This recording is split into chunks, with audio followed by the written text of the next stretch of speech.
Hey, greetings and welcome back. Becoming Undone is the podcast for those who dare bravely risk mightily and grow relentlessly. Join me, Toby Brooks, as I invite a new guest each week to examine how high achievers can transform from falling apart to falling into place.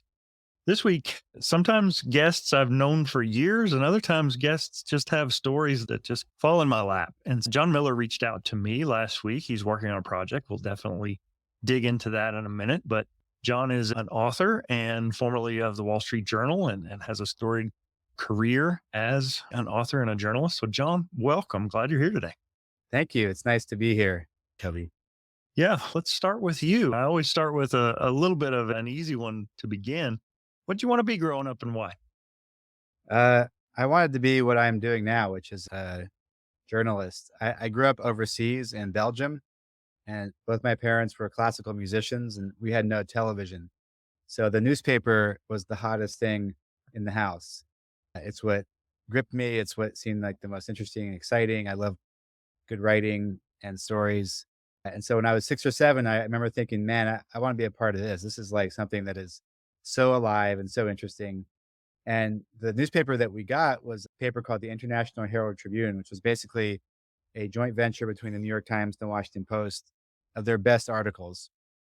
And so they would often take this baseball writer named Tom Boswell, who was a great baseball writer for the Washington Post.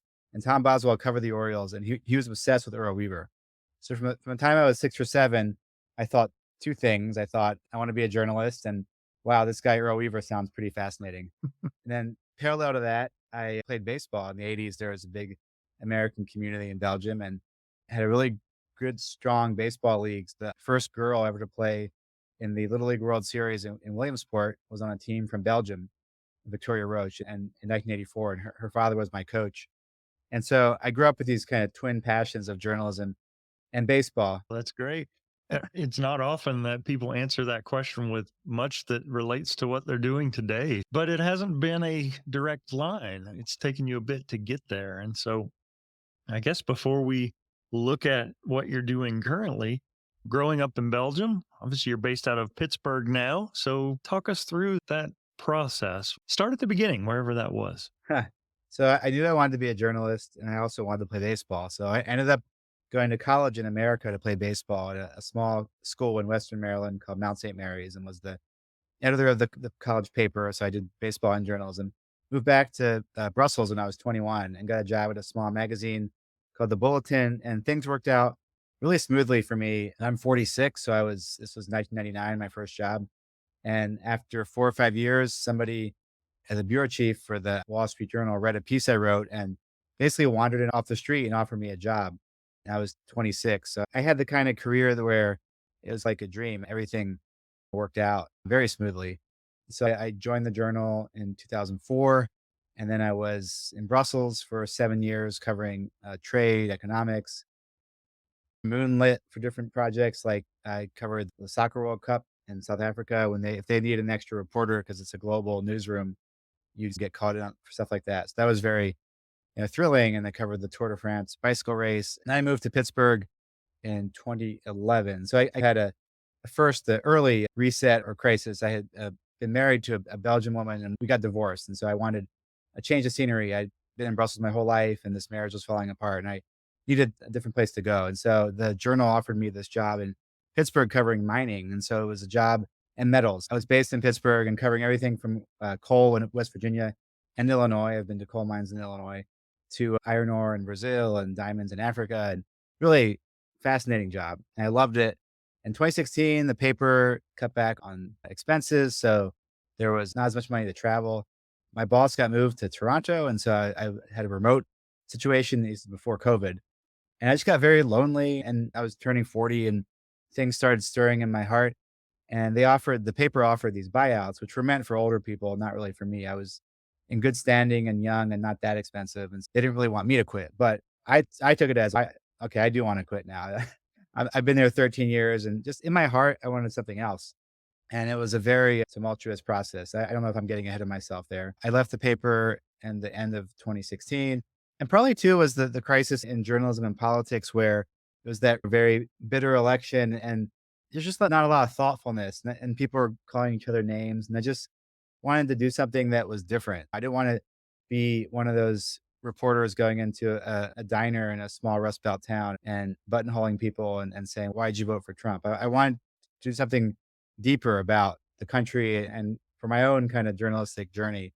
But I wasn't quite sure what that was. So I had a 6-month real wandering period where I thought about everything from becoming a Catholic priest to becoming a private investigator, spent time in a monastery, lots of just sorting it out. Pretty good moment of clarity. This monk in Belgium said, "You're really miserable and you're going to keep being miserable if you try to give up your life. You have to go back to what you were doing before and just do it differently, do it better, or do it in a way that's more authentic to your heart." Basically said, get a job and a girlfriend. So I went back to Pittsburgh and I cooked up this idea for a movie, which is the profile of a small town in West Virginia, and I'm very proud of it. It's an hour-long movie. It's a sort of oral history of the town, but doesn't have any outside experts or academics, and there's no talk of Trump or opioids or coal. It's basically take away the stereotypes about a small West Virginia town, and who are the people there, and what do they do for a living.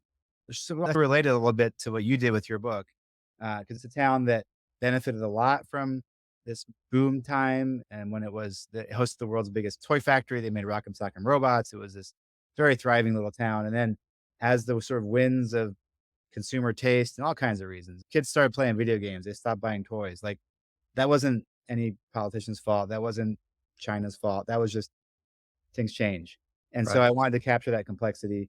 So I did that, and got picked up by PBS. At the same time, I started writing for America, which is a monthly magazine run by the Jesuits.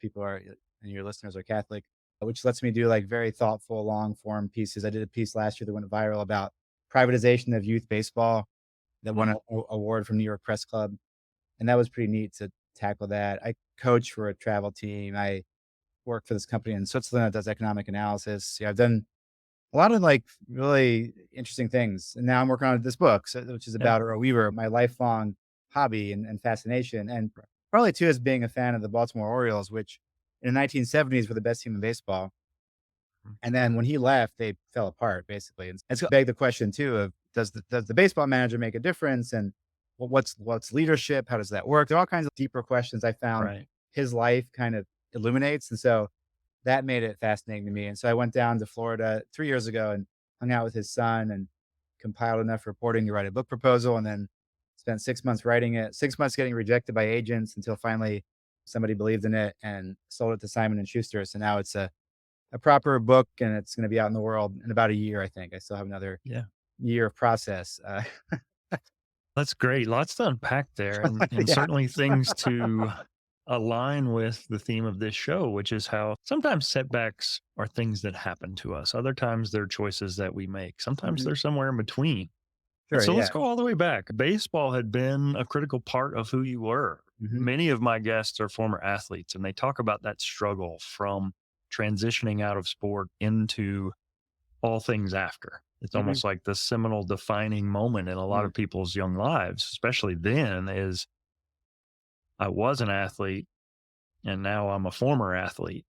So, what was that transition out of baseball like for you? It happened late because I ended up playing until I was 33 in a semi-pro league in Belgium, and I feel like I got my fill. I played 40 or 50 games a year, and I didn't play much in college. I rode the bench a lot, so it was really fun in my 20s and early 30s to play with in a pretty good league.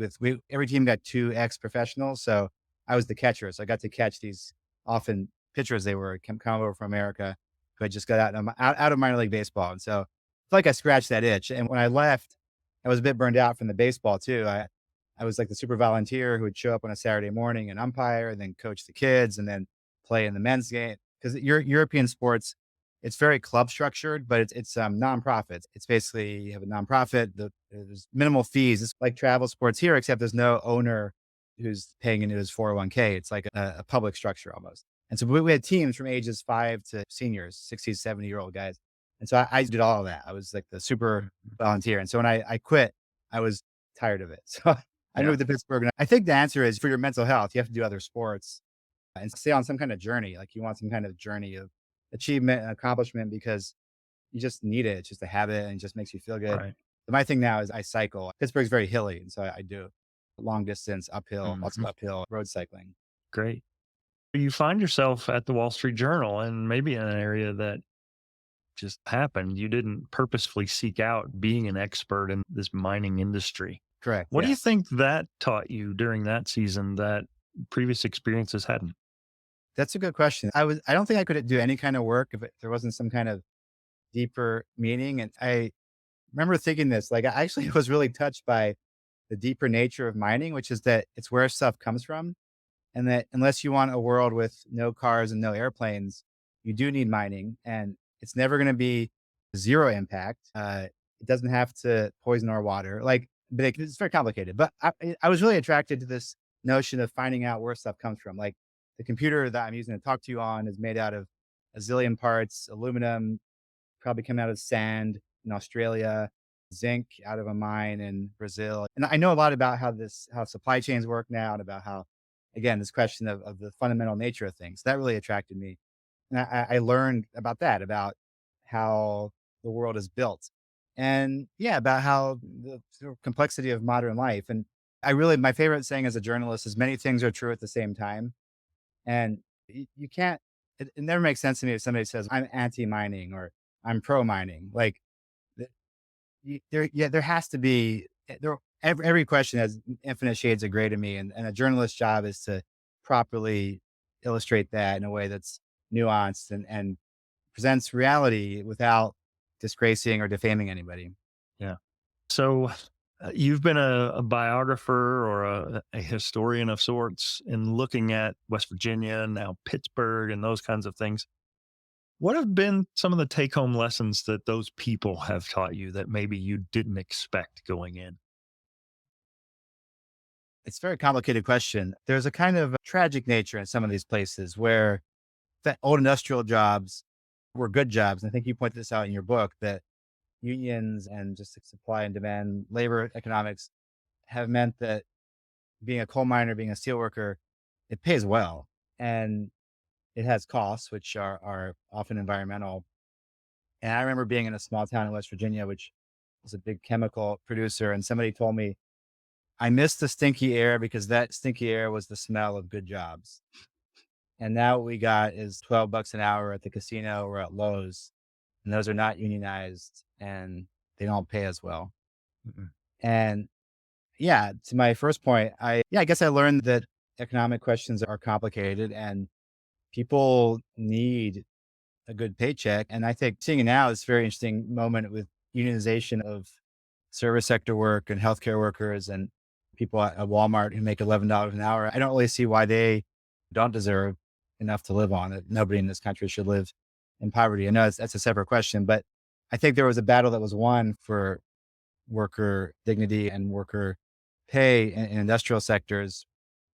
And there's a lot of pride in that. And there's a lot of a grief, a loss of that dynamic, even if there was a cost. And in this town I went to, in Nitro, West Virginia, they had made Agent Orange there, which is the chemical dropped during the Vietnam War, nitro. And it was Monsanto had not cleaned up properly and had left behind dirty soil and they had won the settlement. But there was nobody in town who would criticize Monsanto because Mhm. their attitude was they gave us jobs and they came here and employed us. And it's too complicated to say, yeah, but it was wrong to drop Agent Orange on the Vietnamese. Obviously it was. But not every person is responsible for everything in the world. And it's righteous to want to feed your family and work for good pay. Yeah. And I think embracing that complexity, again, it's not something we do very well in this country, but we Mhm. should. It's so much easier to think of these things as binaries, right and wrong, left or right, conservative, liberal. And this is not a political show by any stretch, but I think it's important for us to recognize that the feelings, the emotions, the beliefs that we bring in can weigh into decisions like this. I know when I was researching my book, and I may have mentioned this to you when we spoke the first time, I really patterned it after Buzz Bissinger's Friday Night Lights, where he talks about the oil industry, and it's representative. It's faster to pump things out of the ground than it is to dig them out of the ground. And I think the volatility in the petroleum market, that in the Permian Basin, where house prices might double in 18 months and then they just collapse 18 months later. Mining towns experience that, but it's a much slower change. And I can remember watching the movie Cars with my kids, and this is the town that time forgot because the interstate bypassed it. And I remember thinking that this is so many mining towns. There was promise, there was hope, there was this idea that we're going to leverage this success and grow into bigger and better. And that never happened. And so all the buildings are about the same age. And a lot of the old timers around town can tell you about, in the case of my book, there were 4 movie theaters and a train, and none of that exists anymore. And I think West Virginia has probably experienced this on a scale grander than what Southern Illinois mining industry is, a little isolated pocket. It's not like Appalachia or maybe even the West. So I guess all that to say, during your time with the Wall Street Journal, do you feel like being immersed in that environment influenced or informed where you personally stood on these issues? And if so, how? I'm not a very political person because I don't like not being able to admit when I'm wrong, and I'm wrong a lot. So I prefer to be inquisitive and withhold my judgments. I guess the point I would make is that I respect the grief a lot more. And if there's anything that people, the so-called coastal elites, don't understand about places like Southern Illinois, is that grief is very powerful and very raw. And I don't think you can understand the politics of this country without understanding that grief. I'm talking about the loss of industry, manufacturing, mining jobs. It's not just the paycheck, it's cultural. And a good illustration I show is that in this town in Moundsville, they had the world's biggest toy factory. They employ like 100 designers. And those people were the people who put on the local theater. They were like the arty people. And when the factory closed, then all of a sudden the people who were designing or doing the plays moved to New York or Pittsburgh or somewhere else. And so then you lost your community theater. And so little by little, there's a kind of cultural impoverishment that, and it happens in the baseball is a good example too, that you need a base of economic support. When that goes away, then the baseball team has a harder time supporting itself. And again, it's crushing, and it makes people feel alienated. It makes people feel like people don't understand them. And so, yeah, I think I have grown a lot by listening to people in this part of the world. And it's very different. I grew up in downtown Brussels on cobblestone streets. My dad was a conductor in the opera house. So I grew up far from West Virginia. My movie, and the movie is called Moundsville. And if you go to moundsville.org, there's a lot of pieces I've written. And I try to profile local people on the site and honor their work, local historians like you, and just engage in this act of listening, which is where my politics are. Basically, I defend journalism and truth seeking and listening. And my only real issue is if you criticize hardworking journalists who check their facts and print corrections, then I'm not on your side. Right. No, I completely agree. I have intentionally steered clear of political debate on this show. It's really more about how viewing our own experience, maybe with a lens toward the back, can help us That's it. understand how we've been through things. And I think the same thing could be said for viewing how people who are different from us have influenced and guided us along the way. And I really think growth is it's a circle. And far too often I don't close the circle by not reflecting on things. Mhm. And so I think that's an important aspect. You mentioned how baseball was one of the social aspects of many of these small towns. And I had never really considered how the advent of air conditioning actually played a role in the loss of many of these minor league teams. And so I guess that's where baseball comes into the equation. When you stepped down at the Wall Street Journal, did you have it in your mind that you were going to focus on this Earl Weaver bio? Was baseball part of the equation at that point, or did it take a little longer for some clarity? Baseball is definitely a part of the equation. I wanted to coach again, so I got a job as a coach. I guess I'd written Earl Weaver's obituary when he died in 2013. And by the way, he died on the same day as Stan Musial, which is incredible because Stan Musial, the great Hall of Fame outfielder, was Earl Weaver's childhood hero. And then they ended up playing in the same series of games in spring training in 1952, which was Earl's only big league spring training invite. And he and Stan Musial were in the same lineup for a couple, like 2 dozen games, and they died on the same day. And so on that day, a sports editor at the Journal who knew I was still the mining and metals correspondent, but he knew I was an Orioles nut. And so he called me and he said, Earl Weaver just died. Would you like to write his obituary for us? And I really had this very strong feeling of, yes, this is something that I feel called to do. And so I did it and pretty quickly, and it was pretty good. And I sent it to Tom Boswell, who's my childhood hero as a journalist, and Tom wrote back and said, "This is really nice. Earl would have loved this." And again, I thought maybe there's something here that I'm seeing that is mine to present to the world. And I kept on thinking about it, and I read all these baseball books, and there's a whole page in Moneyball about Earl Weaver. There's a whole page in like every baseball book in the last 30 years will have a page about Earl Weaver, but nobody had examined his legacy in the light of Moneyball and analytics and all these changes to the game. And so then the sort of seed kept on germinating. And I guess after I was finished with the film, I needed like a new big project. And I had this idea of doing the book. And yeah, after that, I've been on this ride ever since. Yeah. I think another important part of your story that I wanted to spotlight, you mentioned it. You have this idea, and you're absolutely right. In this day and age, Moneyball analytics, you're a fool as a GM or as an organization. We're seeing this trickle down all the way to the high school level here in Texas, and not just baseball, but football and many sports have really leaned on the data sciences.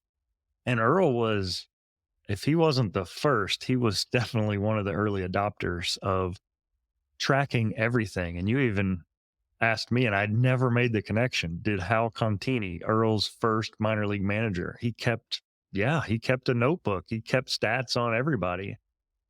I guess the important thing for me is understanding that you've got this idea for a book, and initially you pitch this. You're an established journalist at this point, a decade in the industry, and you pitch this idea, and the initial response is lukewarm to just outright no's.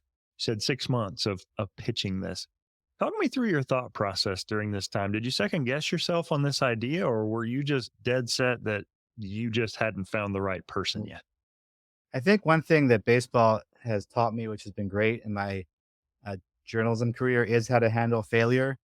That if you play baseball, that there'll be days when you're going to fail, and baseball has this particular element of isolating the individual, so that when you strike out, there's only one person at that moment who has failed, and it's you. It's not like in soccer you do a long pass and the guy doesn't quite get it or the girl doesn't quite get it, and you both messed up, and but it's moving fast and nobody can quite tell. Here it's not. You blew it. So I learned that through trial and error as a player and as a coach. It's one of the main things I say. Like part of the reason we play is there's this psychological journey which is rich that teaches you that fail better, and you learn and you keep on improving and figuring it out. So I had that mentality that I was going to keep grinding, just to use the ball player's favorite word, keep grinding until things worked out. And what really was really nice. So I had 21 rejections that were just like didn't even answer the query. So the query is a 300-word introduction to the idea that says, "Would you like to see this full proposal?" So 24 just ignored it. Three said yes, they would like to see the full proposal. And when I sent it to them, they wrote back saying no, but with a paragraph or two about why. And that was really good because I was able to take that and then recast it. And then along the way, there was a guy who used to work at the Wall Street Journal named Jonathan Eig. He just came out with a new biography of Martin Luther King and is a really accomplished book writer. And I sent it to him, and you're making it too much about Earl Weaver's successes. This is too much of, look how great this guy was. I'm going to show you why he was so great. Make it about his failures. And all of a sudden, it changed everything because I realized the arc there is this 20-year period where he signed at age 17. He didn't reach the majors until he was 37. And those 20 years were all over America. They were in places like West Frankfort. They were in places like Thomasville, Georgia, Rochester, New York, Aberdeen, South Dakota. And he had this odyssey throughout the minor leagues of the 40s and 50s. And that story was really interesting and it hadn't been told yet. And so those two things, like finding a new story that hadn't been told and then making this arc of like struggle and the point of your podcast, he became undone. Like he really lost it. He had one major league spring training invite, played really well, got cut, and then entered this time. And it's not often an athlete memoir will use the word depression, but in his 1982 book, which is called "It's What You Learn After You Know It All That Counts," he talks about becoming depressed and drinking too much and just being unmoored. And so Mm. that story. And so once I recast it, this agent I queried wanted to see the proposal. He immediately said, "I like this. Let's do it." And then within 10 days, I had a book deal with Simon and Schuster, and it went that quick. Lesson for all of us is that, yeah, I think perseverance does not make sense if you're not willing to adapt and change. But if you are, then even if you don't get a book deal, you're still growing. Like I learned a lot about storytelling, and I've been doing this a long time, but I learned a lot about storytelling. Again, just the idea of making it about his failure and drawing out that tension and the journey part of it, as opposed to, I'm going to show you why he was so good. Again, great lesson in storytelling that would not have happened without failure. Yeah. That's a fantastic point, and it's certainly one I learned. I spent one season in minor league baseball as an athletic trainer, and I was just so amazed by the stories. Some of these guys were highly sought after, drafted out of high school, and I was on an independent league team, and so many of them had stories where things didn't go according to plan, and yet they were still showing up to practice every day, showing up for game. They were still chasing down this dream in the face of this adversity. And when you mention someone like Earl, I think baseball it's more endemic than most other sports because there's this elaborate minor league system, and it's rare that a talent or even a coach or a staff member starts at the top. You have to navigate your way through, and for some, that's a couple of seasons. And For when he Earl, started there were 15, like the Cardinals had 15 minor league teams. yeah, and just the resilience that it takes to do that personally, what it means for your family for you to be gone all summer. If I've got younger listeners that don't know who Earl Weaver is, go to YouTube and maybe turn down the volume if you're at work because he is well known for his fiery tirades against umpires. But this is a guy who's really well known and really well established, but that came through family who understood that his drive to reach the highest levels didn't just cost him, it cost everyone around him. And so And there were like a lot of baseball families, there was a divorce, his first wife and 3 children, and then they reconciled, but there was a lot of stormy times because, yeah, you commit to life on the road and life playing this difficult game that makes you frustrated and angry a lot, and it's difficult, and there's a price to pay for show business people, whether it's the circus or, you know, concert performers or baseball players. They're out there entertaining us in our evenings, which means they're not spending time with their families. right. So you left the Wall Street Journal and jumped over. You get your book deal. At any point during that time, did you second guess your decision? Oh, Was yeah. there? All the time because I loved the Wall Street Journal job, and it broke my heart that I didn't like it anymore, and it didn't make sense to me, and I had to fight that, and then for a while, I was struggling. I wasn't getting steady income, and I was freelancing, and I felt like I was in my 20s again, and it's interesting the psychology of that. I left the journal by choice. As I was leaving, I got like half a dozen job offers from all kinds of newspapers, magazines, and then after 6 months, when I had that time off, it was like I was damaged goods, like, nobody wanted to talk to me or hire me, and that's pretty interesting, and I also thought about the second guessing of my own, decision, and I basically don't, except that I do realize I did make some mistakes, and I think a lot of people make this mistake, which is that when you work for a big employer, there's this if things have gone you think that you're owed a certain kind of treatment or that they're gonna love you back, as they say, and big institutions don't, and that's just the way it is, and so you have to find your meaning within the work itself and within the camaraderie of your coworkers, and I did for so long, and then when things didn't go well, I thought, "They don't appreciate me anymore," and that was a mistake to take it personally like that, and I think that's the one thing I look back and think, "Ah, I coulda handled that part better." But for the most part, these journeys I've been on have been so interesting and rich, and a lot of my friends who stayed are they wish they had chosen a path that was a little more diverse and not so straightforward because the place like the Wall Street Journal, it is great and you're paid well and it's great opportunities. If they say jump, you do have to say how high, and there's a kind of lack of freedom sometimes. And if budgets start getting cut and you can't travel anymore, and I found myself stuck in Pittsburgh writing about steel prices and just being very stir crazy and lonely. And there was nothing I could do about it. And it's just the way things have sort of been structured that way. And I was one of 1,000 journalists. And Mhm. so if things were going to change, it was going to take a long time. And it was never going to be personal. Yeah, And again, I think that's a mistaken approach. sure. I think one of the themes that's emerged in the first year of this show is that a lot of times we wouldn't have chosen that setback or that adversity, or sometimes it's just second guessing, but it's a necessary step in our own development and evolution as people. What do you think setback or adversity has taught you that success wouldn't have? I think that my own failure to find clarity in my 20s, I knew exactly what I wanted. And because things worked out professionally, I couldn't really sympathize with people going through their own vocational crises. I just thought, just find something you like and do it. Yeah, when I left the journal, I was very lost. I was very that it was a kind of a breakdown. It was very painful and very dark night of the soul. And yeah, I've learned to be more self-sufficient and not attach. I'm the oldest of 6 kids. I'm a high achiever type, and so not construct my identity just based on what have I achieved. It's find a kind of centeredness that's not about just, oh, let me show you how far I can hit a baseball or this great story I just wrote. More centeredness, more empathy for people going through crises. And then, yeah, just a toughness and openness to things uh, happening in a way that you don't expect, but that's okay. And that there's a creativity inherent in life that is rewarding. And you don't always get to choose everything that happens to you. And that's okay too. Yeah. Yeah, sometimes it's less about what we've chosen and more about our response to what happens to us. Yep. And back to the baseball thing, controlling the controllables and trying to max out best I can on what I can directly control. So, your days today, you're working on this bio of Earl Weaver. Talk us through what your days look like today. I work half time for this company in Switzerland that publishes economic statistics, and freelancing doesn't pay well. And I write for this magazine, which I love, and I might do a story once every 2 months for them, and they'll pay me, $2,000, which is pretty good for a freelance writer.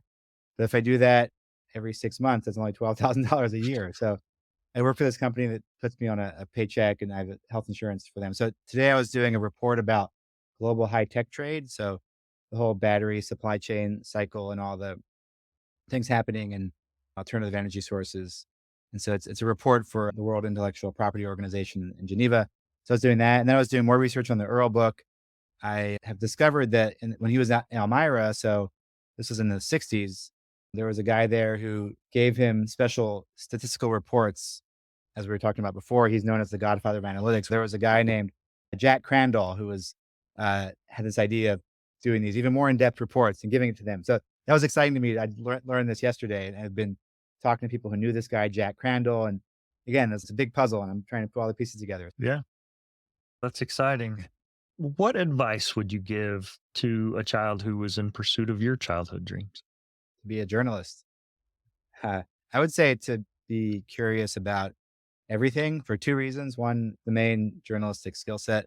And then if you're curious about everything, you will never be bored. And that's a great gift.